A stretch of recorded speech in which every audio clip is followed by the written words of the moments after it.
आगे चलते हैं, आसन्न कोण के बारे में देखते हैं। एडजेसेंट एंगल्स का मतलब क्या होता है? देखिए, 2 कोण आसन्न कोण कहलाते हैं यदि उनमें एक उभयनिष्ठ भुजा हो, एक उभयनिष्ठ शीर्ष हो तथा उनके अउभयनिष्ठ भुजाएँ उभयनिष्ठ भुजाओं के विपरीत ओर स्थित हों। देखिए ध्यान से इसको, मान लीजिए कि ये एक रेखाखंड है, ठीक है? ये एक रेखाखंड है, इस पे एक किरण है, ठीक है? अब इसमें आसन्न कोण किसे कहते हैं? देखिए, यहाँ एक कोण है और यहाँ भी एक कोण है, यहाँ भी एक कोण है। तो आसन्न कोण कौन से होते हैं? जिसमें इस कोण में ये भुजा जो है, इसका नाम मैं रख देता हूँ ए, बी, ओ और ये सी है। ये जो भुजा है, ये इस कोण में भी है और यही भुजा इस कोण के निर्माण में भी प्रयोग की गई है।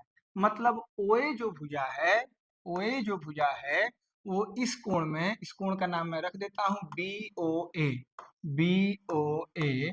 इसको बीच में लिखना है, मैंने पहले ही आपको बताया था।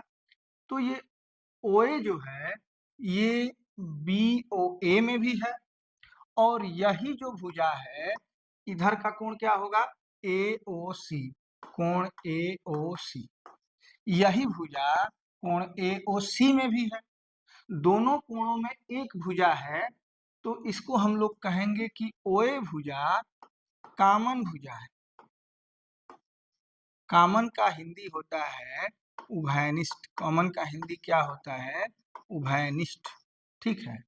अ, हम हम लोग भाषा से परेशान हैं। हर 52-50 किलोमीटर पे भाषा बदल जाती है और प्रोनाउंसिएशन भी बदल जाता है। तो कॉमन को हम लोग कामन कहते हैं, ब्लॉक को ब्लॉक कहते हैं। तो इतना आप लोग जरूर मैनेज करिएगा, ठीक है?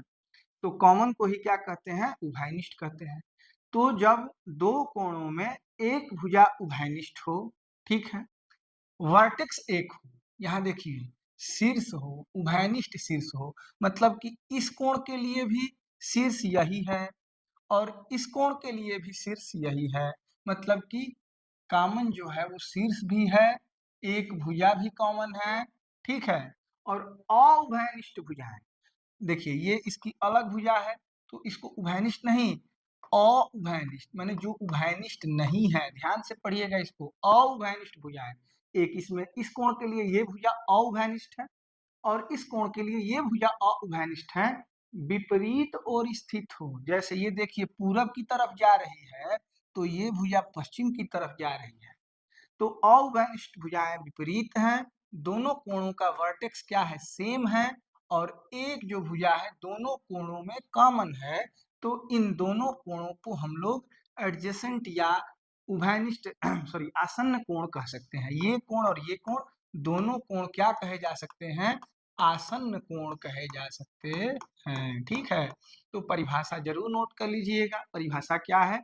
कि जब दोनों कोणों की एक भुजा उभयनिष्ठ हो, शीर्ष मतलब वर्टेक्स भी उभयनिष्ठ हो और जो अउभयनिष्ठ भुजाएं हैं दोनों विपरीत दिशा में हो, तो वे दोनों कोण आसन्न कोण कहे जाएंगे, ठीक है? चलिए, उम्मीद है आप लोग समझ चुके होंगे। कोणों का रैखिक युग्म मैं पहले बता चुका हूँ। ये रैखिक युग्म है कि इधर और इधर जोड़ के 180 अंश होगा, पहले बता चुका हूँ युग्म उसके।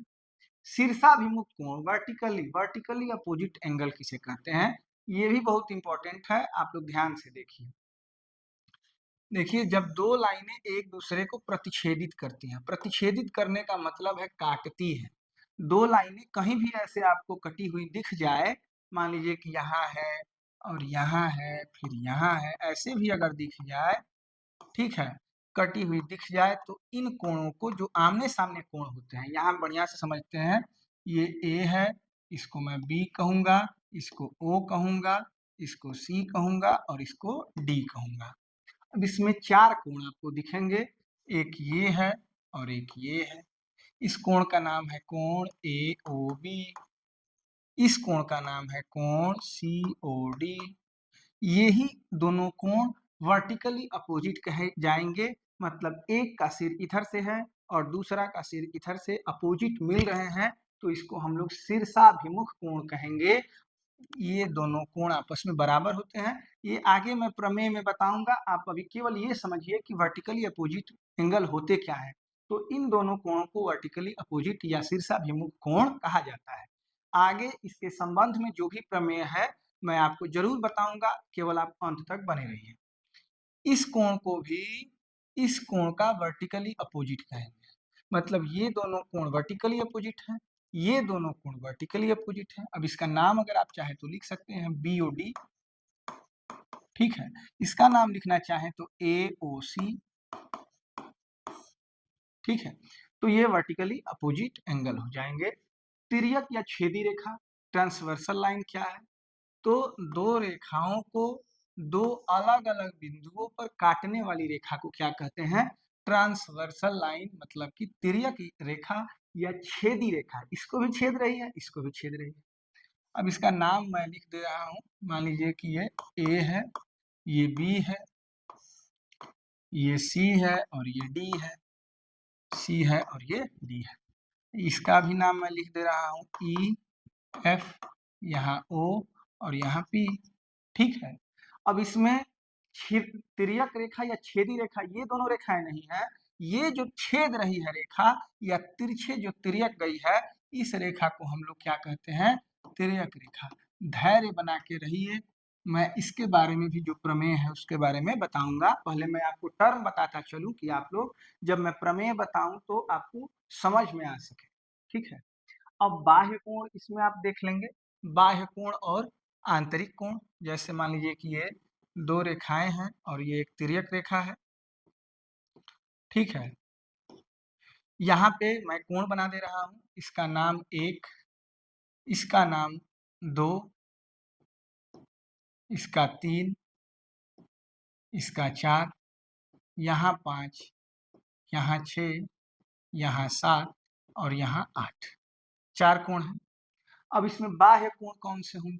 देखिए इन दोनों रेखाओं से जो बाहर कोण है, जैसे कोण 1, कोण 2, कोण 7, कोण 8, इन दोनों रेखाओं से नीचे हो मतलब बाहर, या ऊपर बाहर हो, इसको हम लोग बाह्य कोण कहते हैं। आंतरिक या अंतः कोण कौन से हैं? तो इन दोनों रेखाओं से घिरे हुए कोण, ये आप 3, कोण 4, कोण 6, कोण 5, देखिए 3, 4, 6, 5, जो दोनों रेखाओं के बीच में कोण है उनको हम लोग आंतरिक कोण कहेंगे, और जो दोनों रेखाओं से बाहर कोण है उनको बाह्य कोण कहेंगे। कोई अगर बंद आकृति है, जैसे मान लीजिए कि ये है आकृति, तो अंदर के कोण को आंतरिक कोण, और यहाँ अगर मैं इस लाइन को बढ़ा दूं तो ये जो कोण बनेगा इसको बाह्य कोण कहेंगे। इस लाइन को बढ़ा दूं तो ये जो कोण बनेगा इसको बाह्य कोण कहेंगे, ये जो कोण बनेगा इसको बाह्य कोण कहेंगे। हालांकि ये जो मैं बता रहा हूँ इसी रेखा के तिर्यक रेखा के संबंध में बता रहा हूँ, इसलिए ये आप लोग समझेंगे। दोनों रेखाओं के बीच में जो कोण है वो आंतरिक कोण, दोनों रेखाओं से ऊपर या नीचे मतलब बाहर जो कोण है वो बाह्य कोण होते हैं। आगे चलते हैं, संगत कोण के बारे में देखते हैं। अब इसी में देखिए, ठीक है।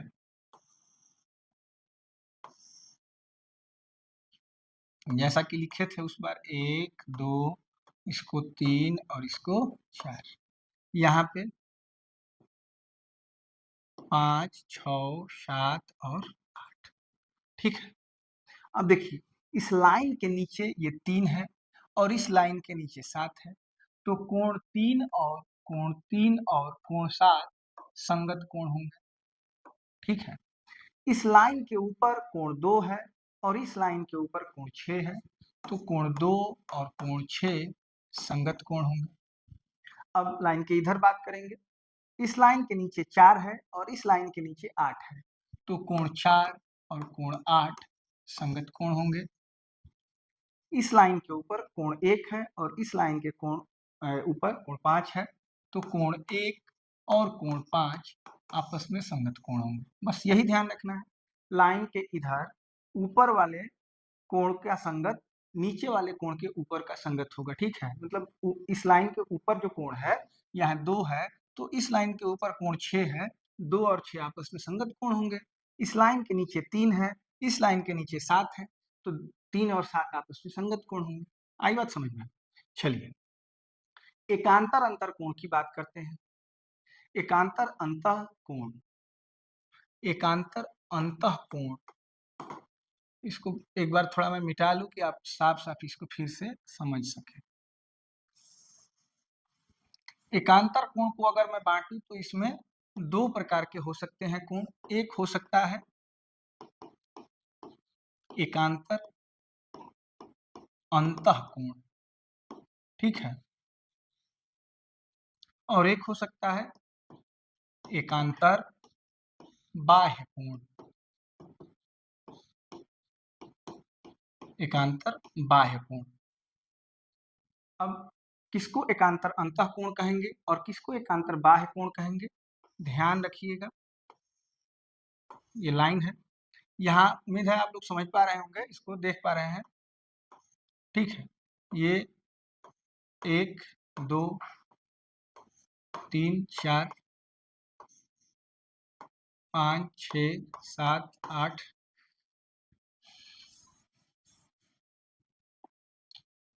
थोड़ा बड़ा बनाऊंगा तो आप लोग बढ़िया से समझ पाएंगे।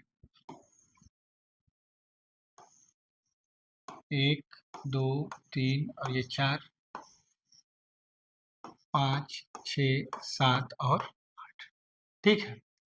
एकांतर मतलब लाइन के एक तरफ और लाइन के इस तरफ। एकांतर अंतःकोण का मतलब है कि ये दोनों अंतःकोण है, ये अंदर है और ये भी अंदर है, तो 3 और 5, लाइन के एक तरफ 3 है, दूसरे तरफ 5 है, तो ये दोनों एकांतर अंतःकोण होंगे।